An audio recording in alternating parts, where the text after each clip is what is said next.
সব দোয়া বাদ দেন, একটা দোয়া করেন না, রব্বে করিম তুমি বড় রহমান, তুমি বড় দয়াবান, তোমার দয়া আছে বলে আমার মতো পাপী, আমার মতো জালিম আজকে তোমার দরবারে হাত তোলার সৌভাগ্য পেয়েছে। আল্লাহর কাছে সবসময় দোয়া করতে হবে পজিটিভ, নেগেটিভ কোনো দোয়া আল্লাহর কাছে করা যাবে। ইসলাম কি শিখাচ্ছে জানেন?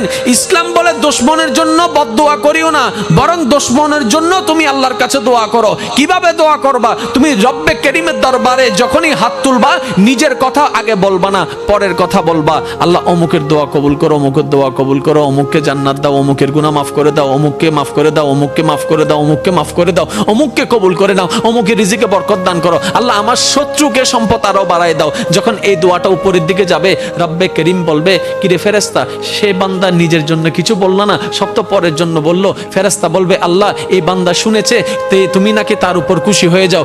যে বান্দা অন্যের জন্য ভালো চাই, তুমি নাকি তার ভালো চাও। যে অন্যের প্রশংসা করে, তুমি নাকি তার সম্মান বাড়ায় দাও। আল্লাহ যে অন্যের জন্য মঙ্গল কামনা করে, তুমি নাকি তার জন্য বরকত বাড়ায় দাও। এই বান্দা সেই সূত্র বুঝতে পেরেছে, তাই নিজের জন্য চাচ্ছে না, সবার জন্য চাচ্ছে। রব্বে করিম বলে, তার দোয়া ফরিয়াদ কবুল করার ব্যবস্থা করো, কারণ যে অন্যের ভালো চায় আমি আল্লাহ তার ভালো করে দিই। বলেন সুবহান।